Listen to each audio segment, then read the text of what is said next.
안녕하세요, 여러분. 반갑습니다. 이어서 가족구도와 출생순위에 대해서 살펴보도록 하겠습니다. 우선 가족구도입니다.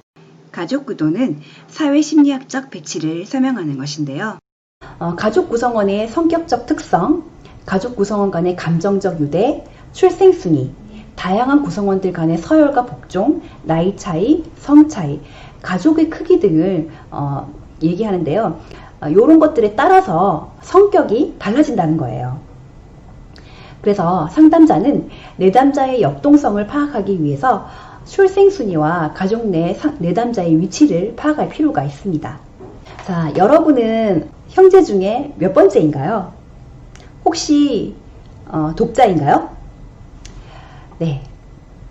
아들러는 이제 가족 내에서 개인의 독특한 생활 양식을 형성하는 출생순위로서 첫째 아이, 중간 아이, 막내, 독자로 구분해서 설명했습니다. 사실 이제 아들러가 살았던 시절에는 자녀가 4-5명은 기본이기 때문에 첫째 아이도 있고, 둘째 아이도 있고, 중간 아이도 있고, 그죠? 막내도 있고 이렇게 한데 요즘에는 사실 두 명, 그죠? 많으면 3명. 독자가 되게 많아요. 그래서 조금 맞지 않을 수는 있지만 어쨌든 살펴볼게요. 첫째 아이는 태어나면서 부모의 사랑과 관심을 독차지합니다. 그래서 일명 군림하는 지배자로 불리우죠. 둘째 아이가 태어나면서 그 지위를 상실하게 되는데요. 첫째 아이는 태어나면 이제 부모로서도 처음 부모가 되는 거잖아요. 그래서 아이에 대한 기대도 크고 또 아이를 어떻게 키워야 될지 모르기 때문에 굉장히 조심스러워요. 그리고 온 집안의 관심이 몰리게 될 수밖에 없어요. 그런데 둘째가 태어나면 당연히 그 관심이 둘째로 다 쏠리게 되겠죠.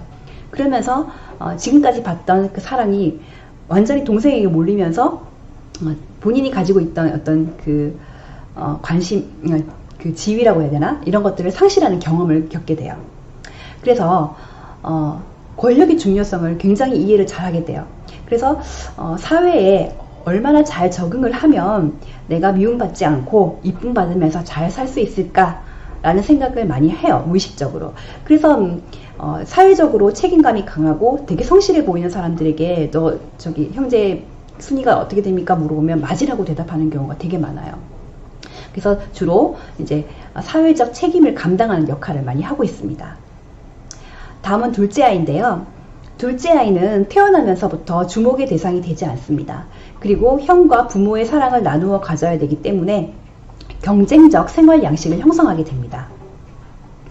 첫째 아이에 비해서 외향적이고 좀 태평적이고 책임감이나 의무에서 조금 자유롭기 때문에 창의적이고 규칙의 영향을 받지 않는 편이고요. 보통 이제 손익 형제하고 반대 성격의 소유자로 성장할 가능성이 높습니다. 아들러는 둘째가 형제 순위상에서 가장 유리한 위치에 있고 성격 장애가 최소로 발전한다고 봤습니다.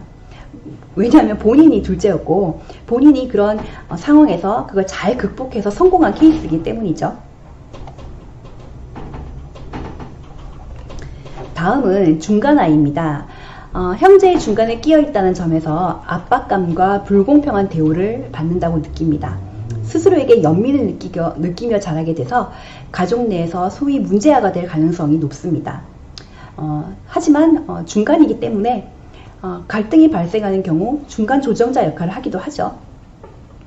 막내는 다른 형제들로부터 관심과 사랑을 한 몸에 받으며 손아래 형제에게 지위 상실 경험이 없어서 매력적인 귀염둥이로 자랄 수 있습니다. 그리고 손위 형제들이 이미 경험했던 실수와 착오들을 모델링을 통해서 간접 경험을 하기 때문에 남들보다 빠른 학습과 빠른 성취를 이룰 수가 있는 장점이 있습니다. 그런데 가장 어린 자 혹은 가장 약한 자로서의 열등감이 성격의 자리를 잡거나 버릇없고 의존적인 귀염둥이 역할을 벗어나는데 어려움을 느낄 수도 있어요. 다음은 독자입니다.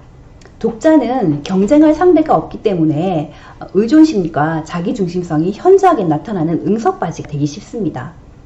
그렇겠죠. 형제가 있으면 뭐 옷을 물려받는다든지 그리고 뭐 형이 잘한다, 동생이 잘한다 그러면 경쟁 심리를 느끼고 거기서 이제 살아남기 위해서 배워나가는 어떤 그런 것들이 있는데 독자는 그럴 필요가 없어요.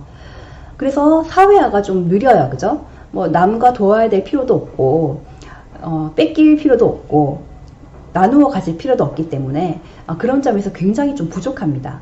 그리고 항상 어른과 같이 이렇게 상대를 하기 때문에 어른을 다루는 법이 굉장히 능숙해요. 그리고 첫째아이와 같이 관심이 초점이 된다는 이점, 그리고 일찍 성숙하고 높은 성취를 이루는 특징이 있습니다. 그리고 혼자 지내기 때문에 상상력이 매우 발달하게 되고요. 응석빠지고 이기적인 성향이 있습니다. 그리고 사회화가 잘 이루어지지 않는다고 했었고요. 그리고 바로 위 형제와 7년 이상 터울이 지는 아이는 독자가 아니라도 심리적인 독자에 해당된다고 볼 수 있습니다. 네, 다음은 허구적 최종 목적론입니다. 가상적 최종 목적론이라고도 하는데요. 마치 뭐뭐인 것처럼 as if라고 볼 수 있습니다. 인간은 그 허구에 의해서 살며 또는 이 세상이 어떻게 되어야 한다라는 관점에 의해서 살게 됩니다. 이게 무슨 말이냐면 내가 어떻게 그리는 그림이 있어요. 근데 그 그림을 먼저 그려놓고 이루기 위해서 노력하는 존재라는 거예요. 그러니까 목표 지향적인 존재라는 거죠. 그리고 미래 지향적인 존재라는 거예요. 자세히 보시면 인간의 모든 행동은 목적이 있으며 인간은 스스로 자신의 목표를 정하고 우리의 행동은 그 목표를 지향한다는 것입니다. 허구적 최종 목적론은 개인의 행동을 이끄는 상상 속의 긍정적 중심 목표라 볼 수 있습니다. 인간은 현재 여기에서 개인의 심리와 행동에 영향을 발휘하는 미래의 가상적 목표를 가지고 있는데요. 객관적인 실제가 아닌 미래에 대한 긍정적인 믿음, 이성적 신념들이 실제 인간의 삶의 원동력이 되는 것이죠. 그래서 인간의 행동이 과거의 경험에 의해서 좌우되기보다는 미래에 대한 기대에 의해서 동기화되고 좌우됩니다.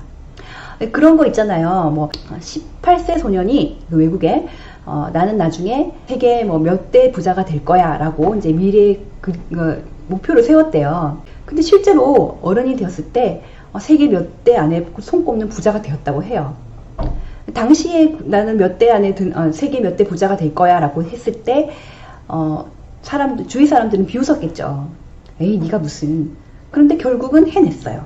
그 소년은 그 목표를 이루기 위해서 끊임없이 노력하면서 하나하나 이루어 나가는 그 삶의 희열 속에서 인생을 살아갔던 것이죠. 그죠? 그래서 인간의 궁극적인 목적은 미래지향적인 가상의 목표라는 것입니다. 내가 가상의 목표를 설정하고 그 목표를 향해 달려나가는 존재다. 이렇게 보시면 되겠습니다. 네. 그래서 우리 인간이 조화롭고 긍정적으로 아름답게 살아가기 위해서는 인생에 세 가지 주요한 과제가 있는데요. 첫 번째는 사회에 대한 개인의 과제, 그리고 일과 직업, 사랑과 결혼이 있습니다. 사회에 대한 그 개인의 과제는 타인과 좋은 관계를 맺고 도움을 주고받으며 상호작용하는 관계를 이루는 거죠. 일과 직업, 우리가 인생을 살아가면서 긍정적으로 즐겁게 살기 위해서, 행복한 삶을 살기 위해서는 일이 있어야 돼요. 그죠? 아무리 돈이 많아도 일이 없으면 허무해요. 우울해지죠. 그죠? 그래서 일 속에서 삶의 의미를 찾고 사회의 한 부분이 되어야 됩니다. 사랑과 결혼. 아들러는 이 결혼과 사랑에 대해서 동등한 입장을 취하고 있었는데요. 아들러가 살았던 시대는 1800년대, 1900년대 초반이기 때문에 여성과 남성에 대한 불평등한 시각이 드러나 있었던 시대였어요. 그런데 아들러는 당시에 결혼했던 부인과의 관계에서 매우 동등한 관계였고, 그 부인 역시 굉장히 똑똑하고 진보적인 생각을 가지고 있었기 때문에 부인의 도움과 영향을 많이 받았다고 해요. 그래서 좋은 배우자를 선택하는 것이 삶의 보상이다. 잘못된 배우자를 선택했을 때 파괴적인 결과가 온다. 이렇게 보았습니다. 다음은 상담의 목표에 대해서 살펴보겠습니다.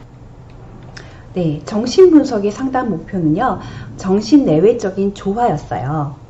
반면에 개인심리학의 상담 목표는 사회적인 대인관계와 사회적 관심, 활동이 확장되어 가는 것. 개인 내부와의 갈등을 이겨내는 것이 아니라 나는 그 나 자신 존재로서 하나예요. 그죠? 전체적인 존재인데 이런 내가 환경이 얼마나 조화를 이루느냐가 더 중요하다는 것이죠. 개인이 전체성과 자기 완성을 위해 나아가고 전인적 성장을 이루는 게 개인 심리학의 상담 목표입니다. 구체적으로 봤을 땐 열등감 콤플렉스에서 벗어나는 것, 잘못된 삶의 목표와 생활 양식을 수정하는 것이 되겠죠. 네, 구체적으로 보시면 첫 번째, 사회적 관심이 촉진입니다. 사회 내 유대와 공동체감을 확장함으로써 소속감을 신장하고 심리사회적 적응과 정신건강 향상을 도모하는 것입니다. 두 번째, 잘못된 기본 가정 및 목표 수정입니다. 삶의 초기에 잘못 형성된 내담자의 기본 가정과 목표를 수정하도록 돕는 것입니다. 3번, 타인과의 평등 관계를 경험하게 하는 것인데요. 아들러는 부모 자식 간에도 수평적인 관계가 필요하다고 했어요. 그러니까 부모가 너 이렇게 하면 안 돼, 뭐 이렇게 해, 이렇게 지시를 하고 아이가 그대로 그걸 수용하는 것이 아니라 개개인은 각자 독립적인 가치가 있는 존재이기 때문에 부모라고 해서 아이에게 함부로 이렇게 해라 저렇게 해라 지시할 수 없고 아이도 무조건 부모의 말에 수동적으로 받아들이는 것이 아니라 서로 대등한 관계에서 주고받고 상호작용을 한다는 것이죠. 따라서 상담을 할 때에도 상담자와 내담자의 관계는 매우 편안하고 수평적이고 부드러운 그런 관계를 지향했어요. 내담자의 자기 개념의 변화, 자신의 문제에 대한 책임, 잘못된 생활 양식의 통찰과 직면을 촉진시킵니다. 그래서 심리적인 건강 회복을 촉진하는 게 목표가 되겠습니다. 네 번째, 열등감 컴플렉스 해소인데요. 열등감 컴플렉스는 인생 과업을 회피하고 거짓 자긍심을 형성하게 됩니다. 그렇기 때문에 본인이 자신이 가지고 있는 열등감 컴플렉스를 직면해야 돼요. 그죠? 직면해서 마주할 수 있는 용기를 제공하고 또 자기 자신의 확신을 획득할 수 있도록 도와야 됩니다.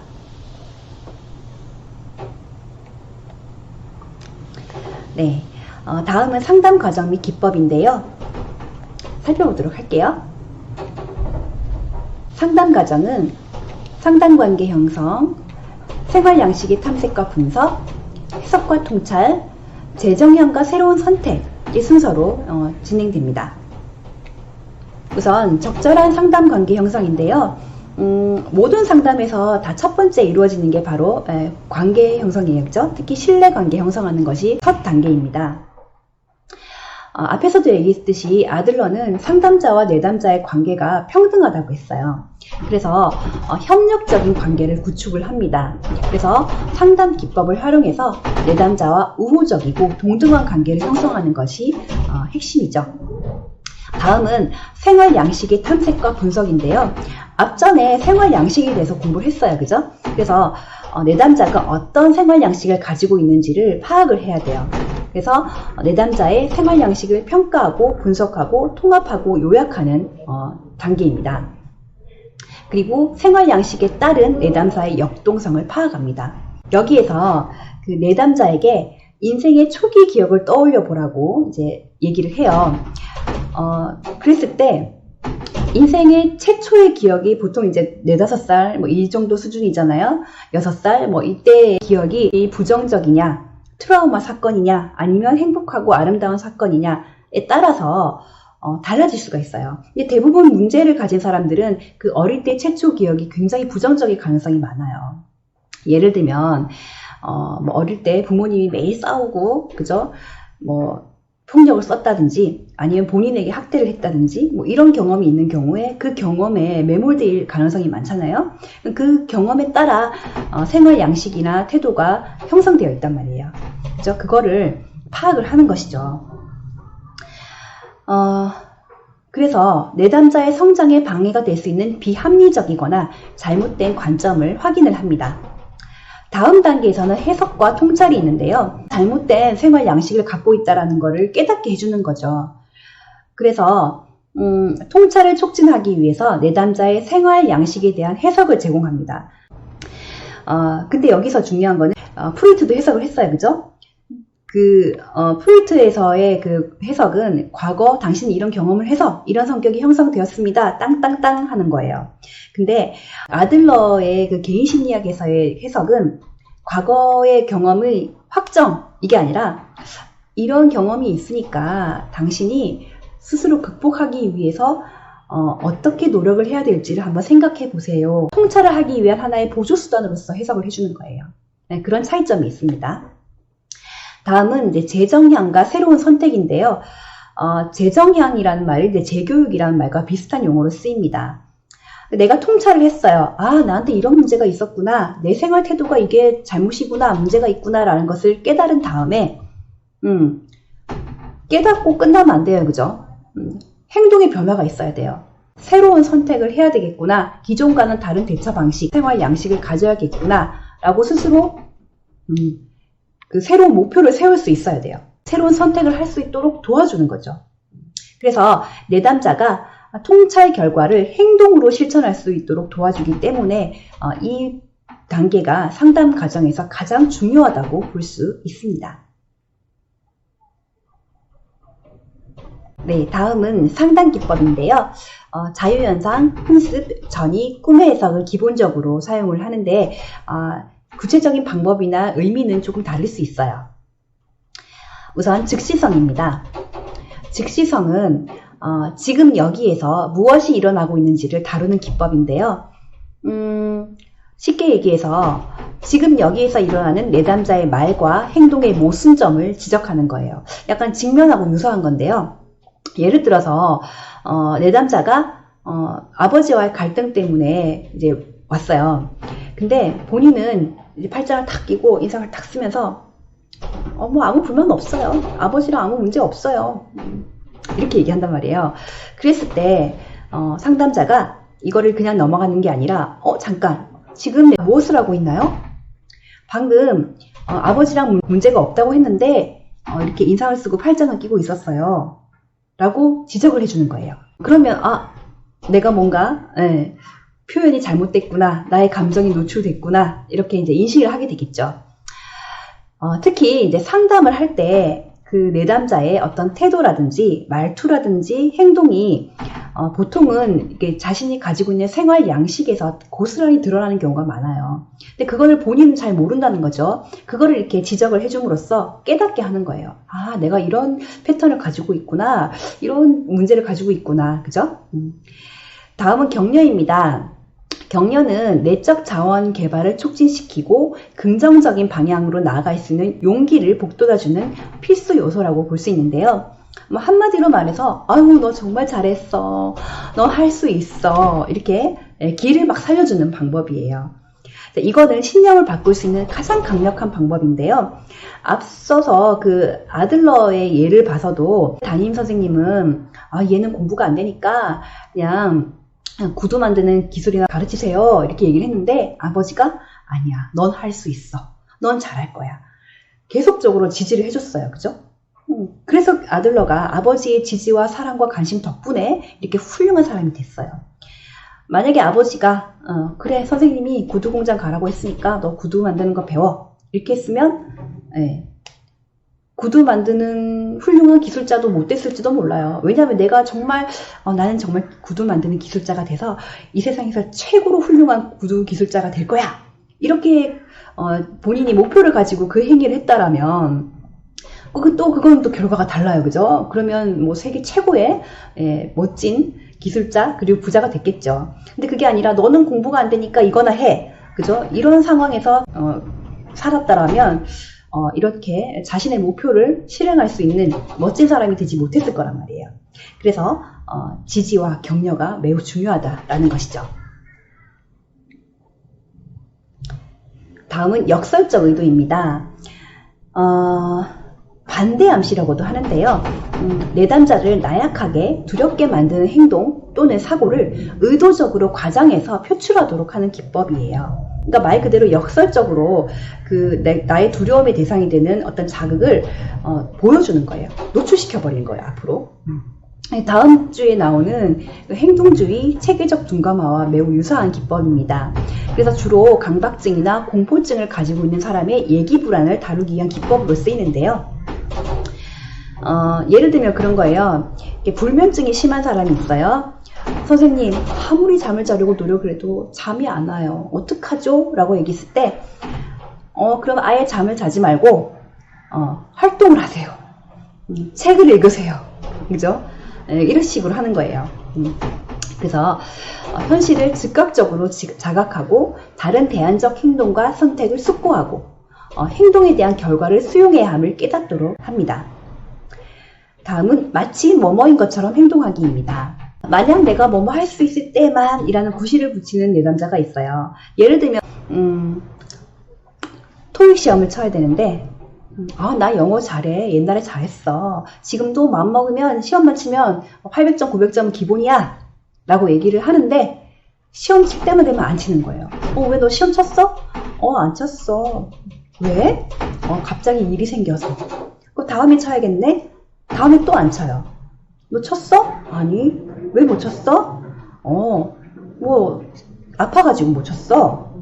이런 식으로 계속 핑계를 대는 거예요. 내가 안 아플 때, 컨디션 좋을 때 할 거야. 내가 기분 좋을 때 할 거야. 그죠? 그렇게 하는 사람들은 마음속에 그걸 회피하고 싶은 거예요. 거기에 내가 실패했을 때 그 실패에 대한 어떤 결과를 감당하기가 너무 두렵기 때문에 계속 이제 피하는 방법 중에 하나인 거죠.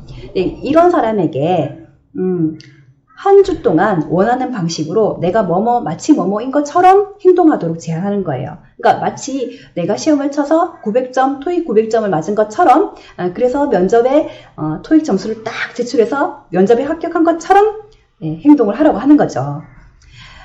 그래서 실패할 경우 그 이유에 대해서 논의를 하고 그럼 실패하면 어떻게 할 것이냐? 그죠? 이 직면에서 바라보고 그 문제에 대해서 새로운 그 대안을 마련하는 것이죠.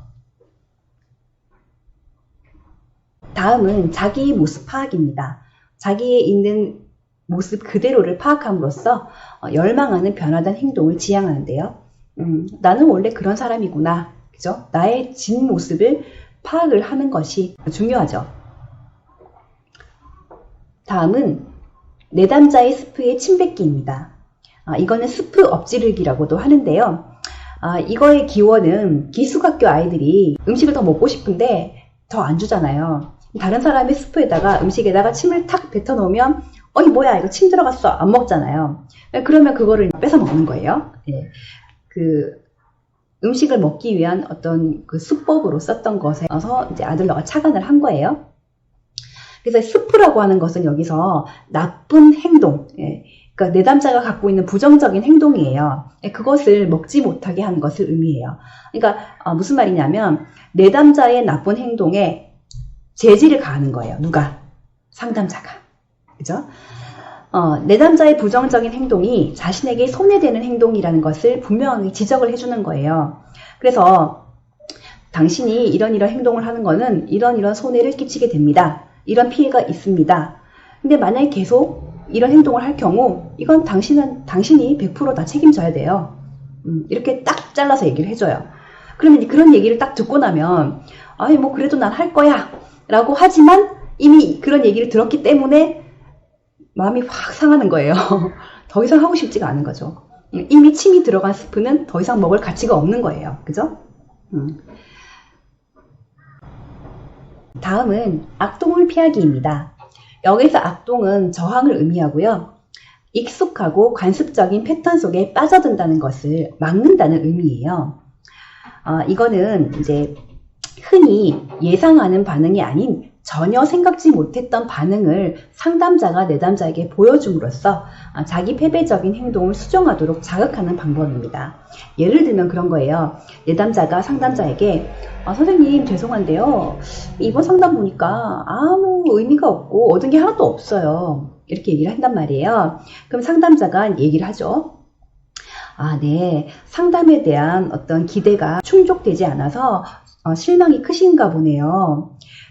그런데 제가 보기에는 땡땡씨가 자신의 문제를 깊이 받아들이고 이해하는 준비가 안 된 것 같아요. 받아들이기가 어렵기 때문에 더 이상 상담을 거부하고 있는 것 같아요. 이렇게 얘기를 하면 아차 싶은 거예요. 어떻게 알았지? 더 이상 내가 그 문제에 대해서 생각하고 싶지 않은데 자꾸 상담자가 얘기하라고 하는 거예요. 그게 너무 싫으니까 이 상담 의미 없어요. 상담 진짜 아니에요. 이렇게 얘기했는데 그 전곡을 혹 찌르는 거예요. 다음은 단추 누르기입니다. 개인이 어떻게 지각하느냐에 따라 유쾌한 감정과 불쾌한 감정이 만들어질 수 있는데요. 자신이 무엇을 생각할지 결정한다면 원하는 감정과 정서도 인출해낼 수 있다는 것이죠.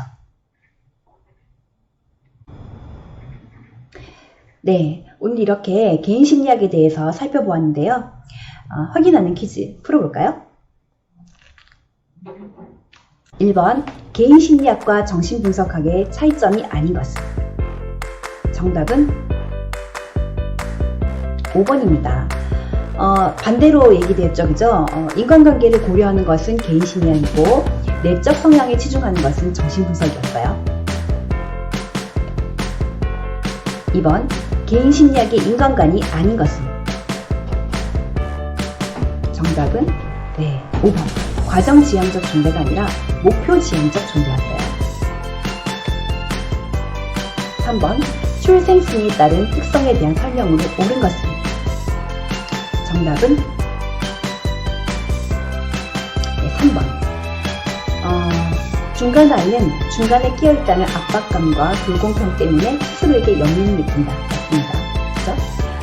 1번이 틀린 이유는 뭘까요? 이기적이고 버릇없이 잘할 수 있는 거는 막내예요. 그죠?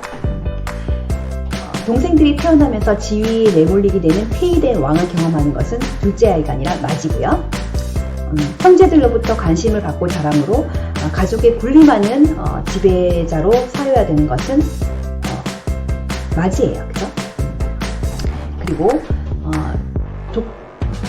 독자는 형제가 없으므로 물론 학교에서 친구들과의 관계를 통해서 사회화를 이룰 수는 있는데 가족 안에서의 사회화가 어려워서 그냥 사회화가 잘 안 이루어지는 특징이 있어요. 그죠?